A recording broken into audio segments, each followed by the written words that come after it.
Santapan Harian Rabu 3 Juni 2020.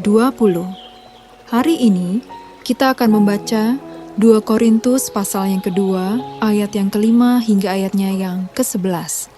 Namun sebelumnya, mari kita berdoa. Kristus yang agung, kami siap menyambut sabdamu. Di dalam namamu Yesus, kami berdoa. Amin. 2 Korintus 2 ayat 5-11. Tetapi jika ada orang yang menyebabkan kesedihan, maka bukan hatiku yang disedihkannya, melainkan hati kamu sekalian. Atau sekurang-kurangnya, supaya jangan aku melebih-lebihkan hati beberapa orang di antara kamu.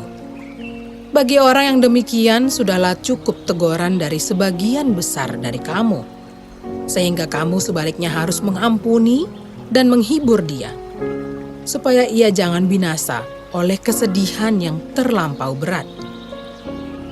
Sebab itu aku menasihatkan kamu, supaya kamu sungguh-sungguh mengasihi dia. Sebab justru itulah maksudnya aku menulis surat kepada kamu, yakni untuk menguji kamu, apakah kamu taat dalam segala sesuatu. Sebab barang siapa yang kamu ampuni kesalahannya, aku mengampuninya juga. Sebab jika aku mengampuni, seandainya ada yang harus kuampuni, maka hal itu kubuat oleh karena kamu di hadapan Kristus, supaya iblis jangan beroleh keuntungan atas kita. Sebab kita tahu apa maksudnya. Sahabat Santapan Harian, antara pengampunan dan penerimaan, mana yang dipilih? Jika kedua kata itu kita terapkan dalam konteks orang yang bersalah, maka akan terlihat respon yang berbeda dari sisi manusia dan Allah. Manusia cenderung memilih salah satunya, sedangkan Allah menunjukkan keduanya. Ia mengampuni sekaligus menerima. Betapa mengerikannya jika Tuhan hanya mengampuni dosa, tetapi tidak menerima manusia. Rasul Paulus mengakui bahwa ada orang yang menyebabkan kesedihan. Orang itu telah menolak Paulus dan ajarannya. Dengan demikian, orang itu secara tidak langsung telah menyakiti umat Tuhan. Jemaat pun menegurnya. Teguran adalah salah satu sarana utama agar orang tersebut bisa introspeksi dan menyesali kesalahannya. Namun, dalam kasih Kristus, teguran belumlah cukup. Teguran itu harus diikuti dengan kesediaan untuk mengampuni dan menerima.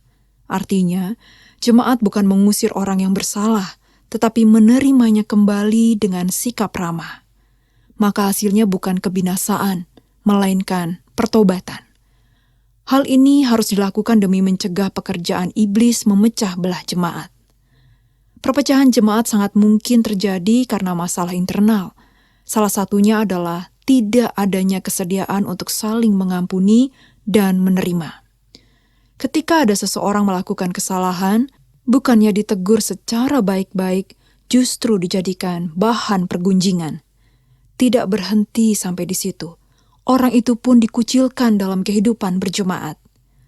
Teguran yang dilandasi kasih merupakan cara terbaik untuk membuat orang bisa memperbaiki kesalahannya. Selanjutnya, orang yang telah bertobat dirangkul dan diterima kembali sebagai saudara seiman. Dengan demikian, kesatuan jemaat akan terpelihara dalam kekudusan bersama yang dilandasi oleh kasih Kristus. Kesatuan jemaat perlu diwujudkan dengan saling menegur, serta saling mengampuni dan menerima dengan tulus hati selayaknya saudara seiman di dalam Kristus. Mari kita berdoa. Teguhkanlah komitmen kami untuk bersatu di dalam-Mu bersama saudara seiman. Di dalam kasih-Mu Kristus, kami memohon. Amin.